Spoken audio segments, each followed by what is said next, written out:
What does the dark moon have in store for you? The dark moon in Capricorn is about the potential of introspection, self-reflection, being a little bit more selfish, doing what your heart desires, which I feel like you're right up your alley, right? You can roar loud, you can take action, you can manifest what you need to manifest. It's also about that self-discipline, setting those goals, setting those foundations, and watching them grow into lifelong or long-term goals, long-term potentials. Let's see, what does the dark moon have for Leos? Ooh, let's just see here. We got the Two of Wands. Maybe that decision you've been contemplating on, now's the time to make that decision happen, because this is your shadow. This is what you need to release. So release being indecisive, release being stuck in some sort of energy that is no longer serving you. It's time to consider the future and what your future plans are. Time to figure out what are your foundations for your long-term goals. What is your self-discipline? Does your self-discipline need a little bit more work? Are you so just self-disciplined that you're not having any fun? You gotta balance all those priorities out and see what's what. This one, you have the Five of Wands. Is there competition? Are you feeling the need to prove yourself? Are you letting your pride get in your way? Is your ego stopping you from reaching your goals and potential? This is lessons you're going to be learning in this new dark moon phase in Capricorn. Capricorn is all about being practical, being grounded, being realistic, right? It's fun to be all hot and fiery and full of energy, but sometimes we need to slow down, look to see what's in front of us, get our feet steady on the ground, and start from the ground up. Sometimes you can't just start in the middle. But I do feel like you're going to reach your potential. No matter what demons you need to fight to make yourself productive, successful, and moving forward. Because I feel that fire is in you. You're a Leo. Of course it's in you. I feel like you have that charismatic energy. You're funny. You're creative. You're inspirational.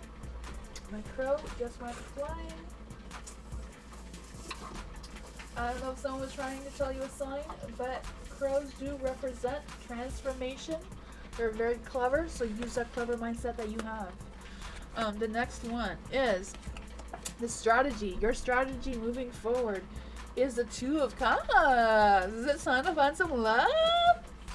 Have you been in love? Are you in a partner and you've been dragging your feet to propose? Have you been committed to this person? Are you struggling to decide who's the best partner? What's the best way to move forward? Whatever the case may be for you, that is your strategy that's going to make you move forward. You know, is your love life someone they can see your future with? Or is it time to release that from you and find someone who is your true soulmate, who you can grow a future with? If you're in a relationship already, it's time to take the next step, whatever that is for you. The next one is how to build that foundation. You do have the Star, so it's not just about wishing upon a star, it's about manifesting those dreams and desires to come true. Listening to your intuition, listen to what your spirituality, your inner self tells you to do. Have that time for some introspection and some self-reflection and figuring out what your next steps are, and I feel like that is your core strength. Reach out for those resources, and like, if you haven't already, you know, figure out what you can rely on, who you can rely on, and that's going to get you going with those steady foundations. Remember, like I said, you got to start from the beginning, the bottom, whatever that is for you. Don't let your ego and your pride get in your way, and I feel like you're going to manifest great things, you know? There's nothing wrong with being pride, nothing wrong with having what you want, but doing it in a manner that keeps you well balanced. You don't want to attract any bad mojos, no bad omas, or whatever you want to call them. You don't need any of that. Positively all the way. Let's just see what questions you need to ask yourself going into 2025. What questions does Leo need to ask themselves to go into 2025? Ooh, you got. On who am I placing blame on? That's a question you need to ask yourself when you're going through that phase of introspection. Are you blaming yourself? Are you blaming others? And if so, whatever it is, what are you going to do about it? Only you have the answers to those questions.